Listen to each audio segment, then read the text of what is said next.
Hello everyone, welcome to my channel. आज हम anatomy and physiology of pharynx पढ़ेंगे। So basically pharynx को commonly हम लोग थ्रोट भी कहते हैं। It is a muscular tube.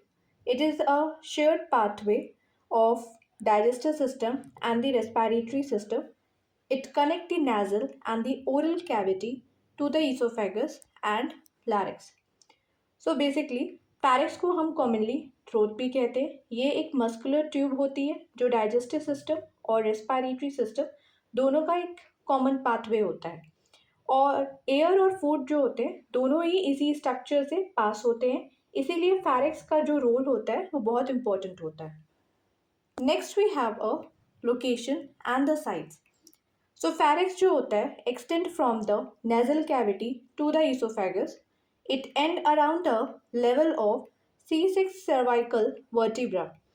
The total length of the pharynx is about 12.5 centimeter, or we can say 4.9 inches. तो फैरिक्स nasal cavity से start होती है और नीचे जाकर ईसोफेगस में ओपन होती है। इसका लोअर एंड C6 वर्टिब्रा के लेवल पर होता है। इसकी टोटल लेंथ लगभग 12.5 सेंटीमीटर होती है, या फिर हम ये भी कह सकते हैं 4.9 inches. Next we have the parts of pharynx. Pharynx को हम तीन पार्ट्स में डिवाइड करते हैं.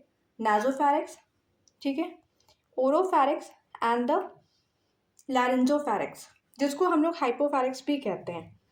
Then we have the pharynx. It is divided into a three main parts. Nasopharynx located behind the nasal cavity. It is mainly involved in respiration. Air passes from the nose into the pharynx through this part. So ये nasal cavity के पीछे होती है नाजोफैरिक्स. इसका main काम respiration होता है, मतलब सिर्फ एयर का पास कराती है ये. सो एयर का ही पैसेज होता है nasopharynx. Next we have a oropharynx. Oropharynx located behind the oral cavity. It is involved in both breathing and swallowing. It serves as a common pathway for air and food. So ये oral cavity के पीछे होती है. यहाँ से air और food दोनों पास होते हैं, लेकिन जो नासोफैरिक्स था वहाँ से सिर्फ air पास होती है, और ओरोफैरिक्स से दोनों पास होते हैं, food भी और air भी. इसलिए ये रेस्पिरेटरी और डाइजेस्टिव सिस्टम दोनों का ही पार्ट होता है. ओके, बात कर लेते हैं स्टेमस ऑफ फॉसिस एंड उसके रोल की. द ओरोफैरेंजियल स्टेमस, या फिर उसको हम लोग स्टेमस ऑफ फॉसिस भी कहते हैं. It is an opening that connect the oral cavity to the oropharynx. मतलब कि ये एक छोटी सी ओपनिंग होती है जिससे हम ओरोफैरेंजियल स्टेमस या स्टेमस ऑफ फॉसिस कहते हैं. Next, it act as a functional gateway between the mouth and the pharynx. तो ये एक गेटवे की तरह काम करता है. ये एक ओपनिंग होती है ओरल कैविटी को ओरोफैरिक्स से कनेक्ट करने वाली, और ये गेटवे की तरह काम करता है. इस बात करते हैं इसके फंक्शंस की. तो इसका जो पहला फंक्शन होता है बाउंड्री और पैसेज. इसका मतलब क्या होगा? स्टमक माउथ और फैरिक्स के बीच एक बाउंड्री बनाता है. जब हम खाना खाते हैं तो फूड इसी नैरो ओपनिंग से पास होता है.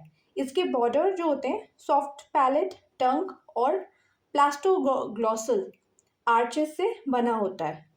So boundary patches, boundary and passage, it act as a gateway keeper between the oral cavity and pharynx. The food passes through this narrow opening during the swallow. खाना गटकते समय food इसी से pass होता है. It is bordered by soft palate ऊपर की तरफ, टंग नीचे की तरफ, and the palatoglossal arches on both sides. Next we have the swallowing. Swallowing के वक्त क्या होता है? swallow करते टाइम स्टमक जो होता है वो नैरो हो जाता है ताकि फूड वापस माउथ में ना आए और नीचे फैरिक्स की तरफ पुश हो. So during the swallow the stomach जो होता है वो नैरो हो जाता है, and this control the movement of the food. This help to push the food और a bolus downward into the pharynx. अगर स्टेमस ऑफ फॉसिस की बात करें तो यहाँ पर है. I hope you can see in the diagram.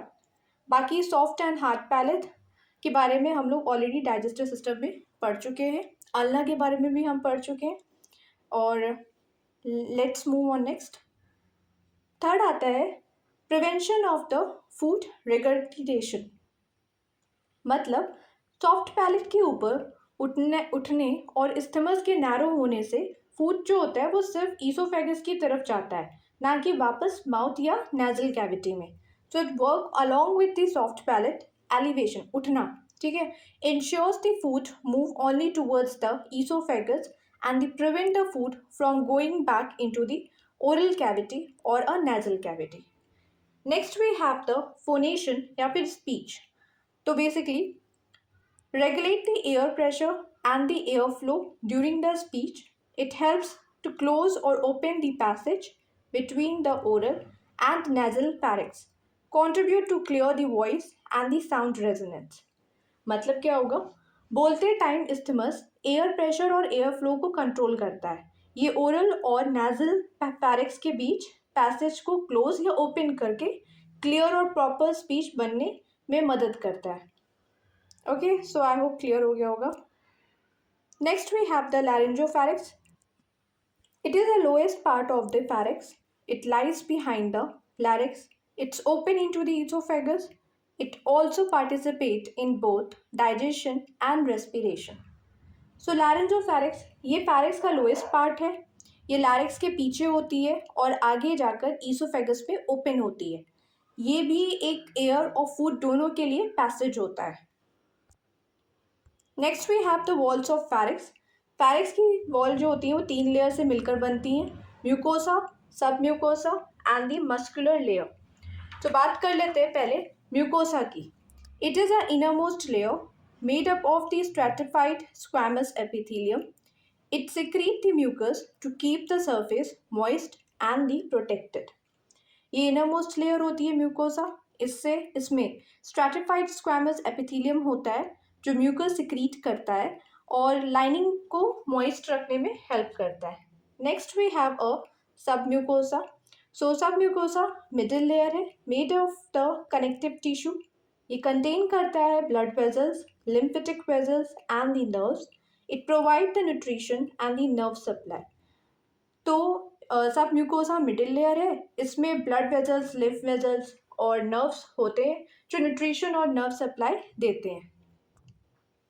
Next we have the third layer, which is known as the muscular layer.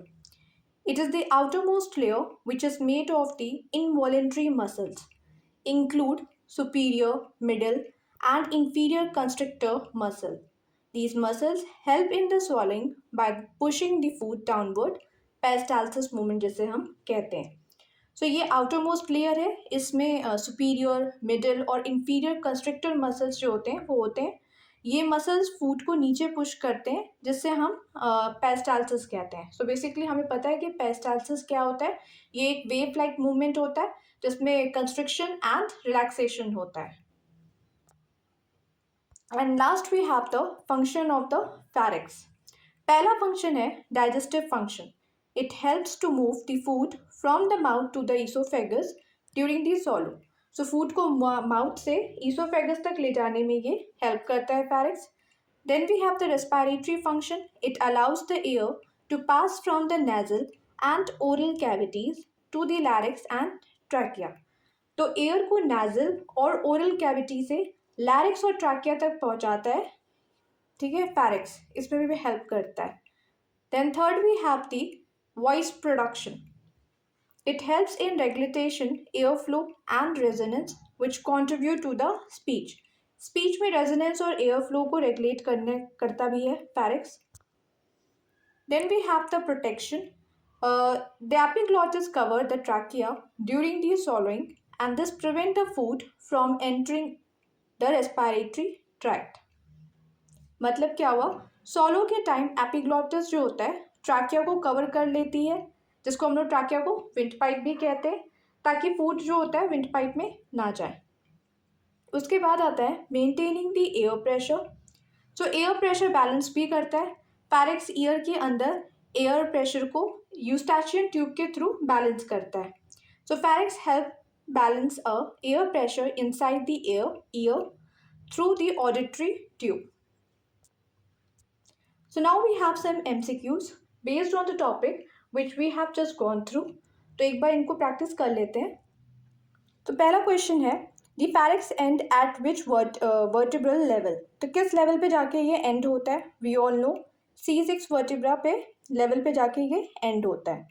Next we have which part of the pharynx is involved only in the respiration? Oropharynx, nasopharynx, laryngopharynx या oesophagus? सो कौन सा part होता है जो respiration में ही सिर्फ only involve होता है? That is nasopharynx. Oropharynx and laryngopharynx ये दोनों हमारे respiratory as well as digestive system दोनों में इन्वॉल्व होते हैं। Now the third question, which muscle group of the pharynx is responsible for the peristaltic movement during the swallowing? Is it longitudinal muscle या suprahyoid muscle, pharyngeal constrictor, and the last option it is intercostal muscle? तो इसका सही answer है C, pharyngeal constrictor. As we all know, the superior, middle and the inferior constrictor muscles ये push करती हैं food को downward. The fourth question we have, the layer of the pharynx that contain blood vessels, lymphatics and the nerves. तो कौन से layer में ये contain करता है? That is the submucosa. The submucosa जो होता है वो प्रोवाइड करता है nutrition and the nerve supply. After that we have the question fifth, which function of the pharynx is most directly related to the eustachian tube activity? Voice production, digestion, protection and maintaining air pressure. So इसका सही answer है it's D, maintaining the air pressure. As we know कि जो pharynx होता है वो help करता है in equalizing the air pressure or balancing the air pressure in the middle ear through the auditory or the eustachian tube.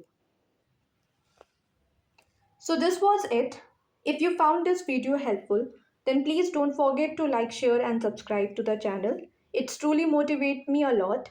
And thanks for watching. मिलते हैं next video में.